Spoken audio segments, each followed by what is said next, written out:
Vous savez que c'était le père Julien Mannevie qui devait donner cet enseignement. Malheureusement, il a été retenu et donc j'en assume la... Voilà, c'est moi qui vais du coup donner l'enseignement. Il regrette de ne pouvoir être présent pour cette prédication. Le thème de cet enseignement est Sainte Marguerite Marie, fille de Saint François de Sales. Que peut bien avoir en commun Saint François de Sales et Sainte Marguerite Marie, en sachant qu'ils ne se sont jamais connus, puisque l'un est mort en 1622 et que Marguerite Marie, elle, est née 25 ans plus tard, en 1647. Quel lien peut-il y avoir entre François, qui fut un gentilhomme de la noblesse, et Marguerite Marie, cette jeune fille persécutée par ses tantes dans le Charolais? Quel lien entre François, devenu prêtre, défenseur de la foi catholique face aux calvinistes à Genève et évêque, et Marguerite Marie, qui a vécu toute sa vie cloîtrée ici à Paray-le-Monial comme religieuse contemplative. Et pourtant, malgré cet état de fait, Marguerite Marie se considère et se dit fille de Saint François de Sales. Avant de rentrer au monastère de la Visitation, alors qu'elle était encore en train de discerner sa vocation, se demandant là où le Seigneur l'appelait pour devenir religieuse, elle a vécu une rencontre avec Saint François de Sales, une rencontre spirituelle qu'elle raconte ainsi. Une fois, regardant un tableau du grand Saint François de Sales, il sembla me jeter un regard si paternellement amoureux en m'appelant sa fille, que je ne le regardais plus que comme mon bon père. Et donc elle qui a perdu son père à 8 ans, eh bien elle reçoit Saint François de Sales comme son bon père. Vous savez que Saint François de Sales est associé à la douceur. Saint François de Sales était bon. Et Saint Vincent de Paul disait que Dieu devait être bon puisque Monsieur de Sales est si bon. C'est la bonté de Saint François de Sales. Il a été, je ne vais pas redonner tous les éléments biographiques, mais vous savez qu'il a été nommé évêque de Genève au moment où les calvinistes avaient pris possession de la ville et où Jean Calvin était présent. La tentation à l'époque, c'était de récupérer Genève par la violence et par le feu. Et son intuition était la suivante: c'est par la charité qu'il faut ébranler les murs de Genève. Je ne vous propose ni le fer, ni cette poudre dont l'odeur rappelle la fournaise infernale. Et donc, l'originalité de Saint François de Sales, c'est de conquérir les cœurs, non plus par la violence des guerres de religion, mais par la charité. Alors, il va partir seul, dans le Chablais, avec la Bible, pour convertir les calvinistes par sa parole et par sa charité. Il est interdit de parole, il est menacé, et François va imaginer d'imprimer ces sermons et de les placarder sur les murs de la ville de Thonon et de les distribuer à la population. Ce qui est en fait une première mondiale, c'est la première fois qu'on faisait ça dans l'histoire de l'humanité. Et donc c'est devenu le patron des journalistes et des écrivains. Vous voyez, de s'adresser à l'intelligence, à la liberté des personnes, et non pas les contraindre. Et peu à peu, ça va porter du fruit, parce que le Chablais se convertit, il y a beaucoup de conversions, et la messe est rétablie dans cette région-là. Même si de fait, il ne pourra pas aller jusqu'à Genève, mais il va garder à cœur cette évangélisation par la douceur. Et Sainte Marguerite Marie va recevoir Saint François de Sales comme son bon père. Peut-être certains parmi nous ont eu un père qui n'était pas bon ou qui n'était pas image de la bonté de Dieu. Et parfois nous avons du mal avec Dieu le Père parce que nous projetons en lui l'expérience humaine que nous avons vécue de la paternité. Saint Paul dit que le Père est source de toute paternité. Et il s'agit pour nous d'inverser le mouvement, de regarder comment Dieu est Père, et en nous laissant émerveiller et toucher par la paternité de Dieu pour nous, de comprendre ce que cela veut dire d'être Père humainement. Je procéderai en 2 temps, tout d'abord en considérant Saint François de Sales, et en montrant comment il y a des éléments qu'il a vécu et portés qui ont influencé ensuite et qui ont aidé Sainte Marguerite Marie. Et puis ensuite, je considérais Sainte Marguerite Marie dans ce qu'elle a vécu et dans comment elle s'est laissée conduire par Saint François de Sales et comment est-ce qu'elle a conduit les autres à l'école de Saint François de Sales. Le trait d'union entre Saint François de Sales et Sainte Marguerite Marie, c'est que c'est lui le fondateur de l'ordre de la Visitation et que Marguerite Marie entre à la Visitation à l'âge de 24 ans en 1671. Et donc, comme fondateur, il a le titre de père envers l'ensemble de ses filles, c'est-à-dire des religieuses qui se sont mis à cette école de sainteté conduite par Saint François de Sales. Alors, l'intuition de Saint François de Sales pour la Visitation est de fonder un ordre suite à la rencontre décisive qu'il a vécue avec une femme devenue veuve, Jeanne de Chantal, après les conférences de Carême à Dijon. Je ne sais pas s'il y a des Dijonnais parmi nous. Voilà. Donc en 1604. Et 3 ans plus tard, en 1607, il lui fait part de son projet de fonder un nouvel ordre. Et 3 ans plus tard, le 6 juin 1610, la Visitation est fondée. Et quand Jeanne de Chantal part à Annecy pour la fondation de la première Visitation, qui existe encore aujourd'hui, et c'est là d'ailleurs où reposent les corps de Sainte Jeanne de Chantal et de François de Sales, Saint François va lui écrire un petit mot pour lui donner courage et lui dit la chose suivante: « Mais avis, ma sœur, que désormais nous ne demeurerons plus en nous-mêmes, mais de cœur, d'intention et de confiance. Nous nous logerons pour jamais dans le côté percé du Sauveur. » Nous nous logerons à jamais dans le côté percé du Sauveur. Et de fait, Saint François de Sales est un apôtre du cœur de Jésus, du côté percé du Sauveur. Il est clair que la dévotion au cœur de Jésus s'est déployée dans toute l'Église à partir des apparitions ici du Sacré-Cœur à Sainte Marguerite Marie. Mais la dévotion au Sacré-Cœur est ancienne. Elle a été préparée par plusieurs expériences mystiques vécues au XIIe, XIIIe siècle, et le XVIIe siècle, le siècle de Saint François de Sales, est vraiment le siècle du cœur de Jésus, avec plusieurs saints, comme Saint François de Sales, nous allons l'entendre, mais aussi Saint Jean Eudes et d'autres saints qui ont porté et vécu et préparé cette dévotion, cette spiritualité du cœur de Jésus, qui ensuite va rayonner à partir de Paray-le-Monial. Le 1er juin 1611, un an après la fondation de la Visitation à Annecy, Saint François écrit à Sainte Jeanne de Chantal: « Dieu m'a donné cette nuit la pensée », c'est-à-dire que Dieu peut parler la nuit, mais ça demande toujours discernement. Enfin, ça vaut quand même la peine d'écouter ce qui vient pendant la nuit. « Dieu m'a donné cette nuit la pensée que notre maison de la Visitation est par sa grâce assez noble et assez considérable pour avoir ses armes et son blason. » À l'époque, c'était comme ça. « Sa devise et son cri d'amour.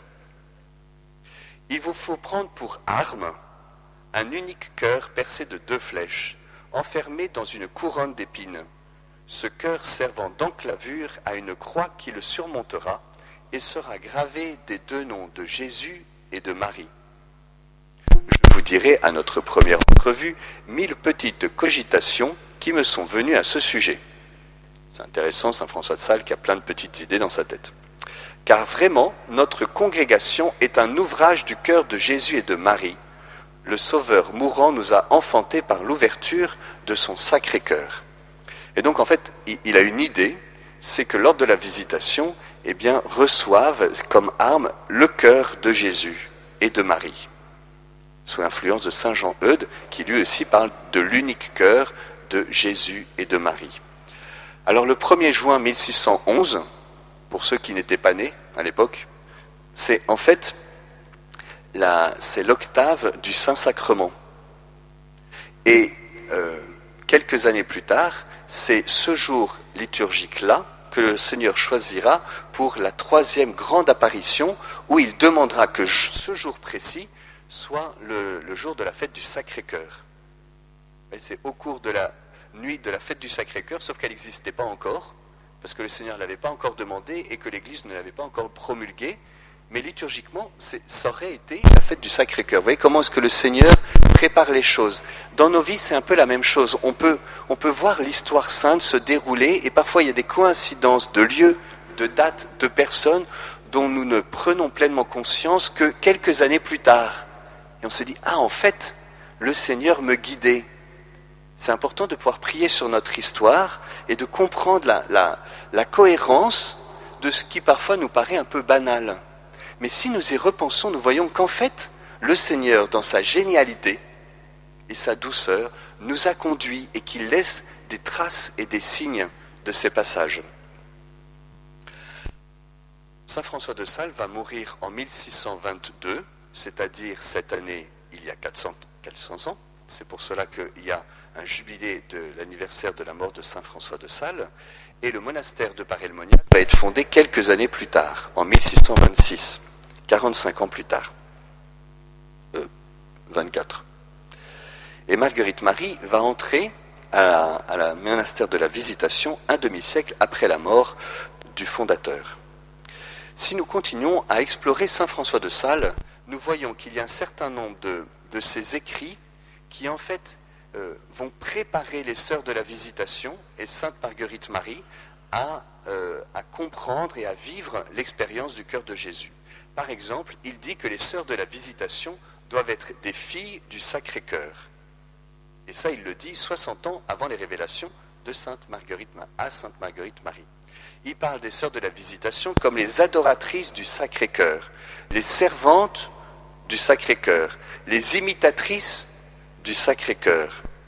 Le Sacré-Cœur, dit-il, sera leur séjour, la racine de l'arbre dont elles seront les branches.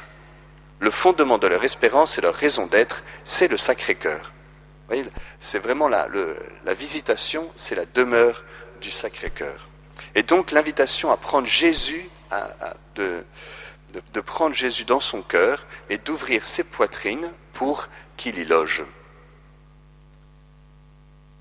Alors, justement, cette dévotion au Sacré-Cœur dont il va parler à ses filles spirituelles, que sont les visitandines, il va parler souvent de reposer dans le cœur de Jésus. Il invite à reposer dans le cœur de Jésus, comme Saint Jean. Vous savez que Saint Jean, la nuit de la Sainte Seine, au moment où Jésus annonce la trahison de Judas, l'un de vous me trahira, alors tout le monde demande, serait-ce moi ? Et Pierre souffle à Jean qui est assis à côté de Jésus, demande-lui qui c'est. Alors Jésus se penche, parce qu'à l'époque on mangeait couché, donc il se penche sur la poitrine de Jésus et lui demande qui est-ce ? Et Jésus répond, celui à qui je donnerai la bouchée. Il donne la bouchée à Judas et Judas va partir. Mais ils ne comprirent pas que c'était de lui dont il s'agissait. Et donc cette scène de Jean qui se penche sur le cœur de Jésus au moment où Jésus annonce la trahison d'un des apôtres, ce qui est quand même le scandale un des apôtres qui le trahit, voyez, et en même temps il y a cette expérience de reposer sur le côté du Christ. Et donc Saint François de Sales invite à faire la même expérience que Saint Jean. Comme un autre petit Saint Jean, tandis que les autres mangent à la table du Sauveur diverses viandes, reposez et penchez par une toute simple confiance votre tête, votre âme, votre esprit sur la poitrine amoureuse de notre Seigneur. Il dit aussi à une des visitandines, « Je destinerai tous les jours certains temps pour ce sommeil sacré. » Oui, c'est une invitation à dormir. D'ailleurs, si vous dormez au cours de cet enseignement, eh bien vous pourrez reposer sur le côté du Christ et en vous réveillant, vous direz « Ah, je me suis bien reposé. » Voilà. À ce que mon âme, à l'imitation du disciple bien-aimé, dorme en toute assurance sur l'aimable poitrine, voire dans le cœur amoureux de l'amoureux Sauveur. Le cœur amoureux de l'amoureux Sauveur. Et on est au XVIIe siècle, il y a cette affection qui s'exprime aussi et que l'on va retrouver chez Sainte Marguerite Marie, dans la relation au Seigneur. Et puis il écrit aussi à Sainte Jeanne de Chantal, « Bonsoir, ma très chère mère, reposez bien votre cœur sur la poitrine de notre Sauveur. » Et cette invitation à reposer sur la poitrine du Sauveur. Et c'est intéressant parce que lors de la première apparition principale, le 27 décembre 1673, Sainte Marguerite Marie va elle aussi expérimenter de reposer mystiquement sur le cœur de Jésus. Et la première apparition a lieu le 27 décembre, qui est justement le jour de Saint Jean. Et elle raconte ainsi: « Il me fit reposer longtemps sur sa poitrine, où il me découvrit les merveilles de son amour et les secrets inexplicables de son sacré cœur qu'il m'avait toujours tenu caché jusqu'alors. »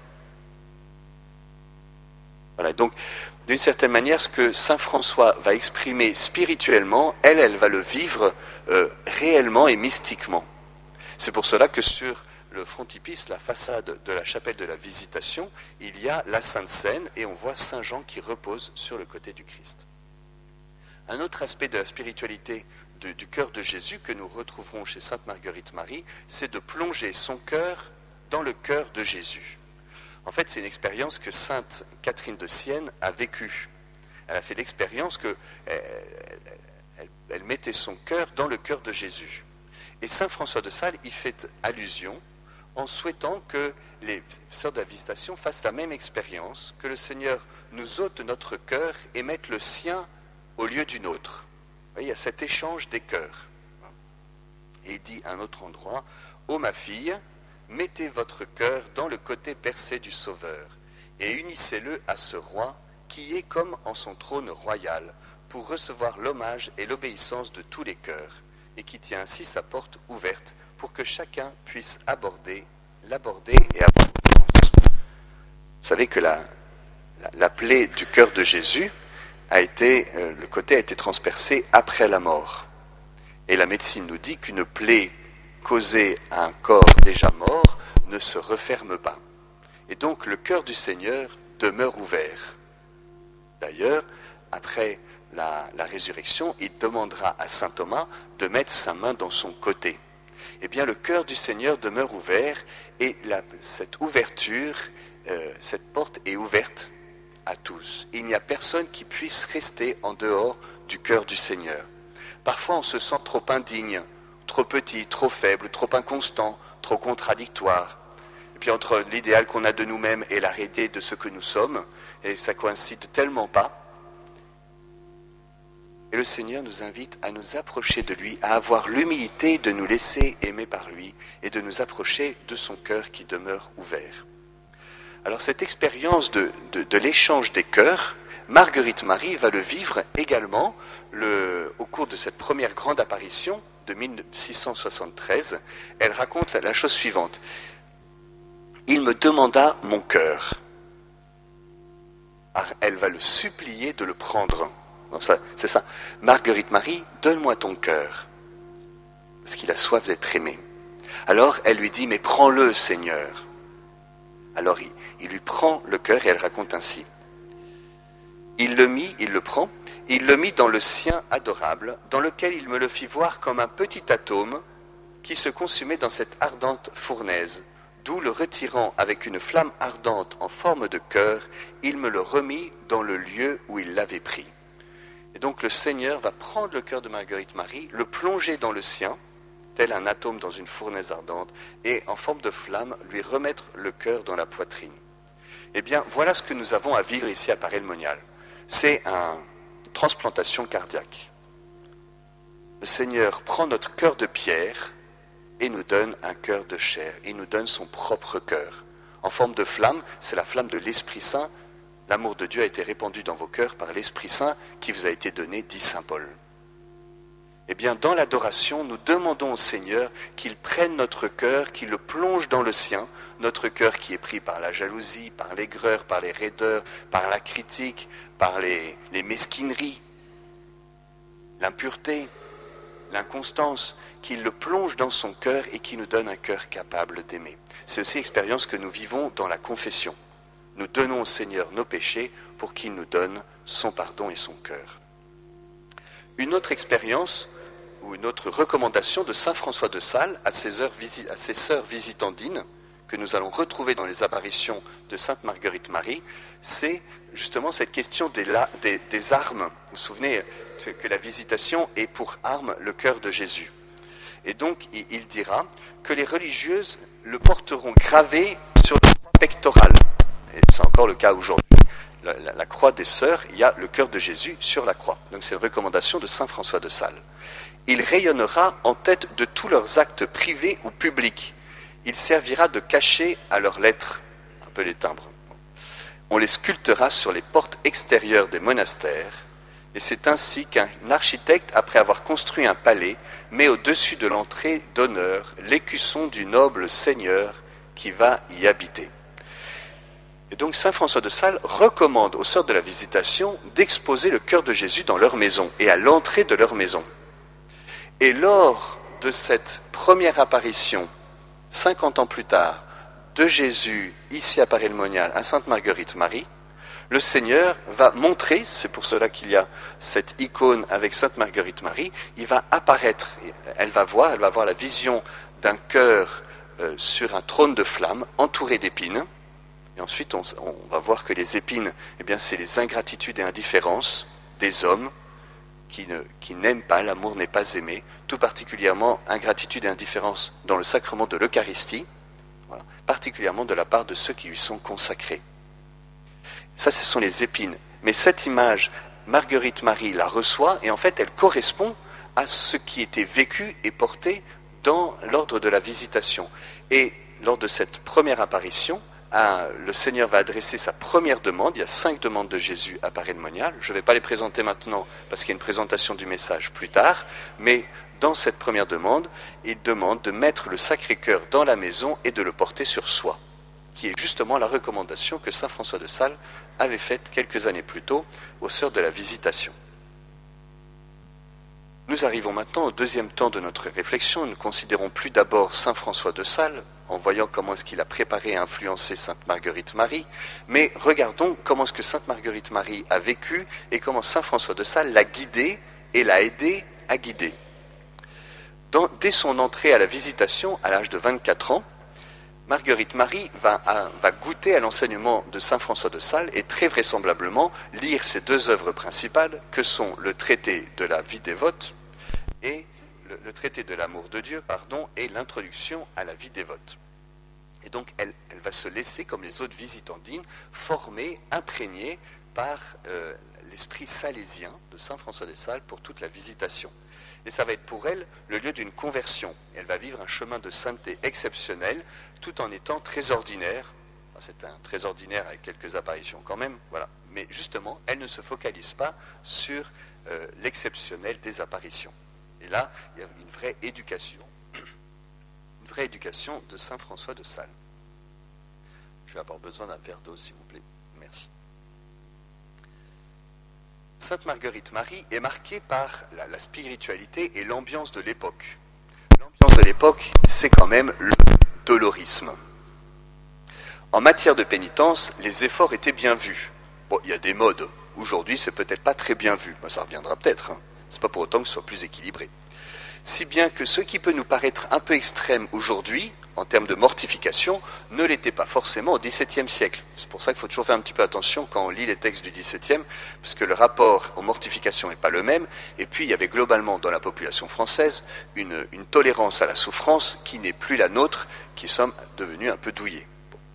Donc le XVIIe siècle, le siècle de Marguerite-Marie, la sainteté était rendue manifeste par les souffrances choisies.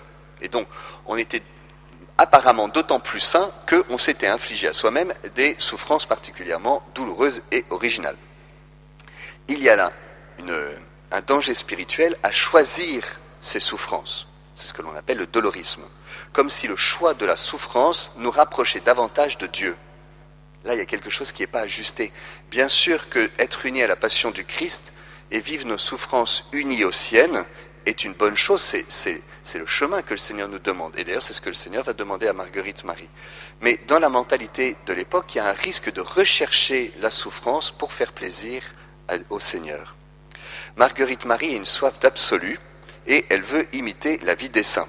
Elle les idéalise, et c'est vrai que les histoires des saints de l'époque présentent des figures très idéalisées des saints, avec parfois certains excès. Bon, il y a des excès au XVIIe siècle, il y en a au XXIe, rien d'extraordinaire à avoir des excès. Elle est même impressionnée par la lecture de la vie de mère Anne-Marguerite Clément. je ne sais pas si vous la connaissez, Anne-Marguerite Clément, mais Anne-Marguerite Clément racontait qu'elle allait jusqu'à boire l'eau de la lessive par esprit de pénitence. Bon, c'est admirable, mais est-ce vraiment ce que le Seigneur demande? Il faudrait le lui demander, peut-être avant de le faire. Bon, on comprend que tout ça, ça a un peu marqué la vie spirituelle de Marguerite Marie. Merci beaucoup. Alors en parlant de l'eau de lessive,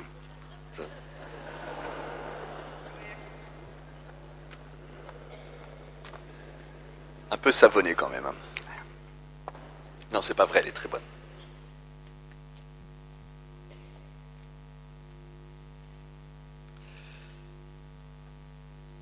Et donc, il y a là quelque chose à purifier, et c'est saint François de Sales qui va aider sainte Marguerite Marie à se convertir sur ce point pour vivre davantage la sainteté par amour que par la force. En fait, on a la même conversion à vivre, même si cela se monnaie dans des circonstances différentes. Mais il y a toujours la tentation d'une certaine sainteté à la force du poignet. Voilà, ce qui est le dolorisme ou le volontarisme. Alors saint François de Sales invite les visitandines à cueillir les fleurs au pied de la croix, qu'elles se réjouissent des fleurs cueillies, c'est-à-dire des grâces reçues de la rédemption. François de Sales n'était pas austère, il n'était pas dur. D'ailleurs, il dit lui-même « Je suis le plus affectif des hommes », mais pas une sentimentalité à l'eau de rose. Et en fait, saint François de Sales offre un antidote à ce dolorisme en lui apparaissant un jour. Et donc elle raconte. Au 3e mois après ma profession, elle a fait sa profession 2 ans après son entrée au monastère, quelques mois avant les apparitions.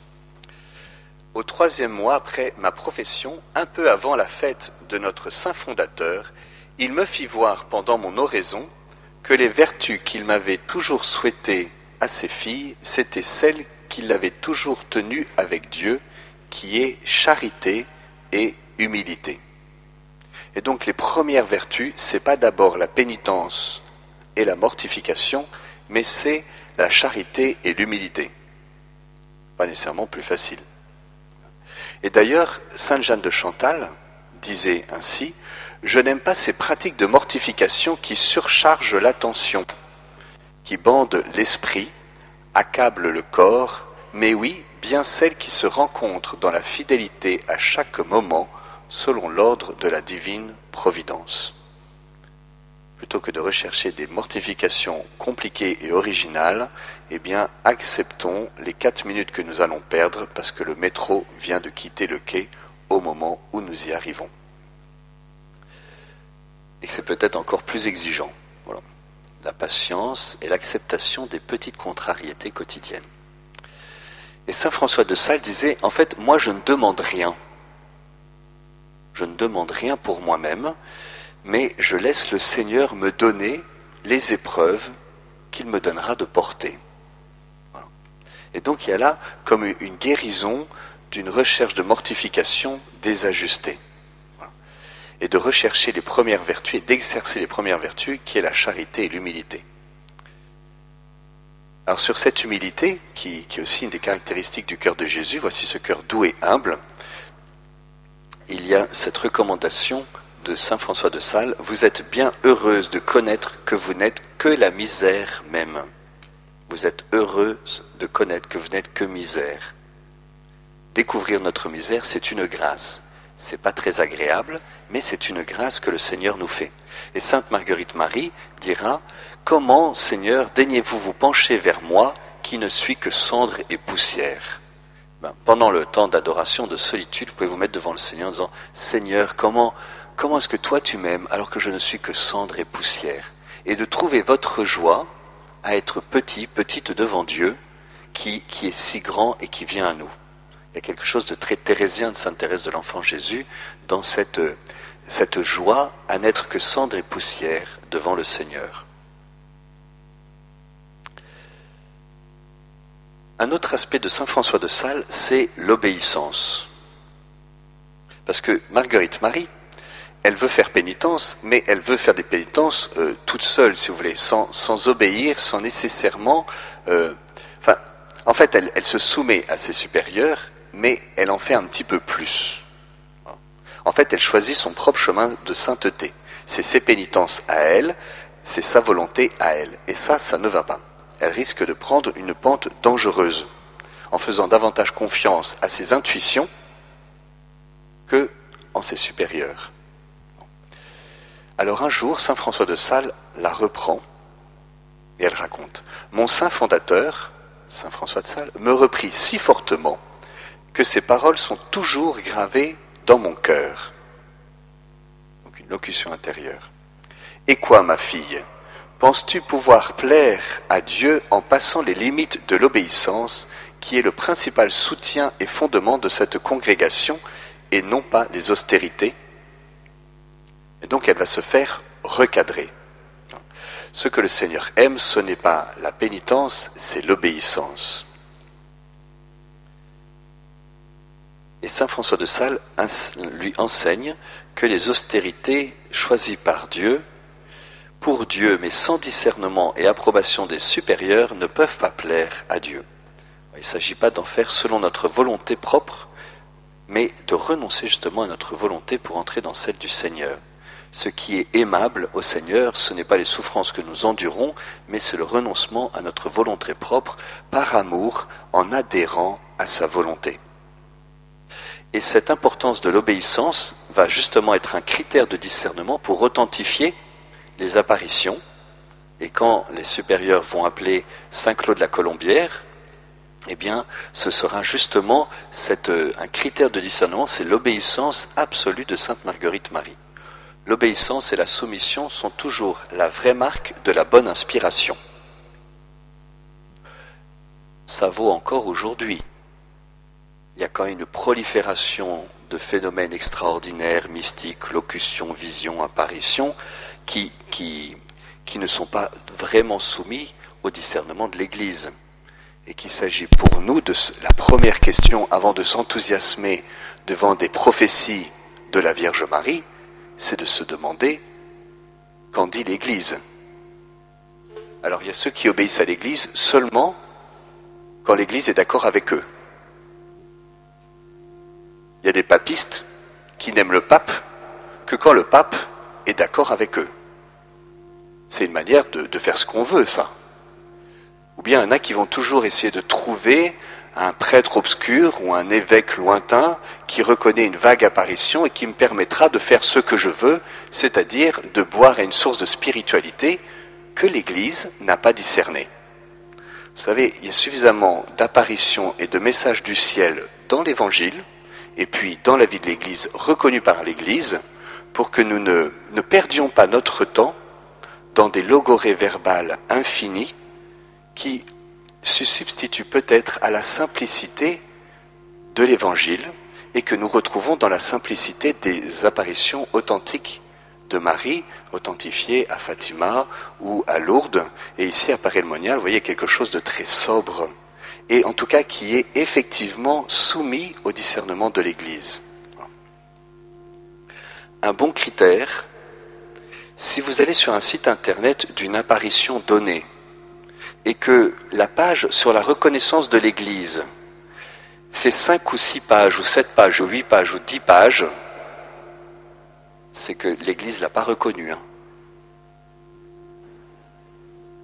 Parce que quand l'Église reconnaît, tu as un truc qui s'appelle un décret de reconnaissance par l'Église catholique et qui donne le décret de reconnaissance. L'île Bouchard, ça a été authentifié par le cardinal 23, et donc il y a un décret de reconnaissance.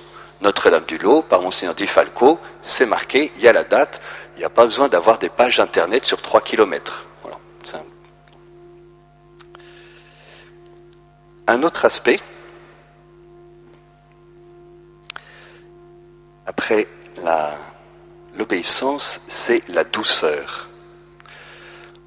Saint François de Sales conduit par la douceur. Il est doux, et il conduit avec douceur et dans la liberté spirituelle. Vous savez que Sainte Jeanne de Chantal était avant dirigée par un capucin, avant de le rencontrer. Ce capucin lui avait fait faire 4 vœux. Vous connaissez cette histoire-là? C'est quand même incroyable. son père spirituel lui avait fait 4 vœux. Le premier, c'est de lui obéir. Le deuxième, c'est que tout ce qui se dirait entre eux serait secret. Le troisième, c'est qu'elle ne le quitterait jamais. Et le quatrième, c'est qu'elle n'aurait que lui comme père spirituel.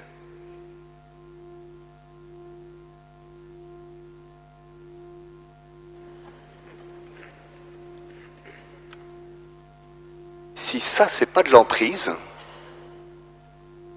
les abus de pouvoir et de conscience, ça existe depuis longtemps. Et alors, en fait, comment pour en sortir quand c'est comme ça?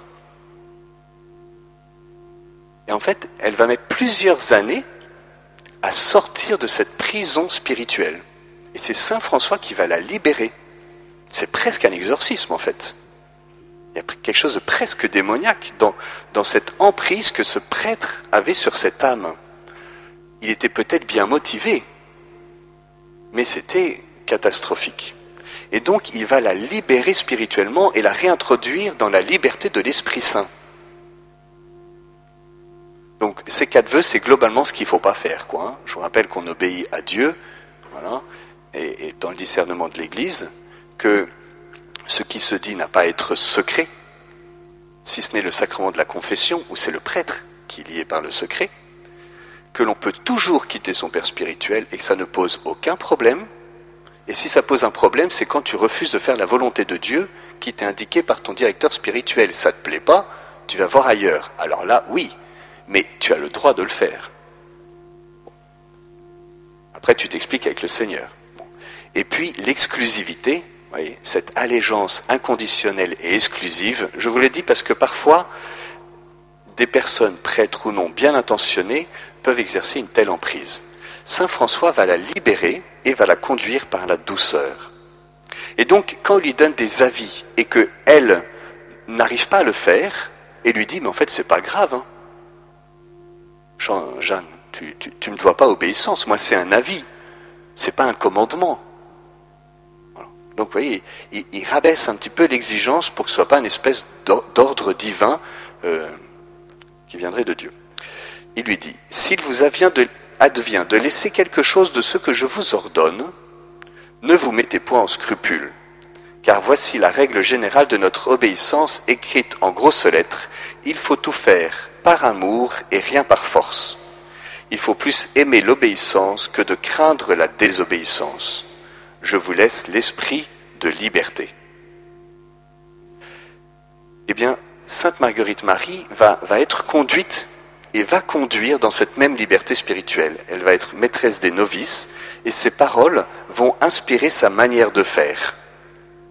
Ainsi, elle recommande à ses novices « Soyez fidèles à toutes nos saintes observations sans rien négliger, mais tâchez de marcher toujours dans la liberté des enfants de Dieu, vous conformant et unissant à son saint amour et à sa sainte volonté. » Nous ne sommes pas dans l'Église pour trouver quelqu'un qui, par son autorité morale, nous dise ce que nous devons faire. Nous sommes dans l'Église pour écouter le maître intérieur qui, humblement, passe par les prédicateurs extérieurs. Et parfois, dans une confession, le prêtre peut être très inspiré. Et parfois, pas du tout. Mais la force du confesseur, ce ne sont pas les conseils qu'il donne, c'est l'absolution et le pardon que nous recevons de Dieu par lui. On a tous été blessés dans nos confessions, un jour ou l'autre, par un prêtre maladroit, ou qui n'a pas compris, ou qui a pu nous blesser. Ça arrive. Bon ben voilà, Seigneur, je te le confie. Maintenant, même ce prêtre maladroit, il m'a donné le pardon de Dieu. Et ça, c'est sacramentel. Et une parole donnée dans la confession n'a pas la même autorité que le pardon de l'absolution. Un autre aspect, et je terminerai par là, c'est d'être sans inquiétude et abandonné. Saint François de Sales disait que l'inquiétude est le plus grand mal qu'il puisse y avoir dans l'âme après le péché. Donc après le péché, le plus grand mal pour Saint François de Sales, c'est l'inquiétude. On est mal barré, hein. Bon. Et donc, Sainte Marguerite Marie, à l'école de cette confiance de vivre abandonné, sans inquiétude. Ne t'inquiète pas, petit troupeau, tu vaux plus que tous les corbeaux du parc des Chapelains. Sainte Marguerite Marie dénonce ainsi l'inquiétude. Oui, il y a des corbeaux dans le parc des Chapelains. Vous aurez fait des fautes, ne vous troublez pas, parce que le trouble, l'inquiétude et le trop d'empressement éloignent votre âme de Dieu et chassent Jésus de nos cœurs. Et donc si nous faisons des fautes, ne nous troublons pas, approchons-nous du bon médecin, montre-lui les plaies pour qu'il les guérisse. Je ne suis pas venu pour les bien portants, mais pour les malades. Et puis elle reprend cette parole de saint François de Sales qui disait « Ne demandez rien, ne refusez rien ». Bon, c'est un bon guide dans la vie spirituelle. Ne demandez rien, ne refusez rien. Accueillez ce que Dieu donnera. C'est ça. Et donc elle commente ainsi. Il me semble que vous devez vous attacher à ces paroles de notre fondateur. Ne demandez rien, ne refusez rien. C'est dur ça. Mais de vous tenir prête et disposée à tout faire et tout souffrir dans le silence d'une âme parfaitement abandonnée, comme je pense que le Seigneur veut la vôtre. Abandon pour le corps, prenant et recevant indifféremment la maladie comme la santé, le travail comme le repos. Abandon pour l'esprit, chérissant les sécheresses, insensibilité, désolation, et acceptant avec la même action de grâce les douceurs comme les consolations, tenant toujours votre âme en paix, la faisant agir dans la parfaite nudité de la foi, sans vous amuser aux goûts sensibles, qui ne servent le plus souvent qu'à nous arrêter au chemin de notre perfection. Bien que nous puissions, à l'école de saint François de Sales, à l'école de sainte Marguerite Marie, entrer dans ce chemin de charité et d'humilité, ce chemin d'obéissance, de douceur, de liberté spirituelle, que nous puissions vivre abandonnés et sans inquiétude. Et celle qui réalise parfaitement cette peinture spirituelle, c'est notre douce mère. Aussi, c'est à elle que nous pouvons nous remettre maintenant. Je vous salue Marie, pleine de grâce, le Seigneur est avec vous. Vous êtes bénie entre toutes les femmes, et Jésus, Sainte Marie, Mère de Dieu, priez pour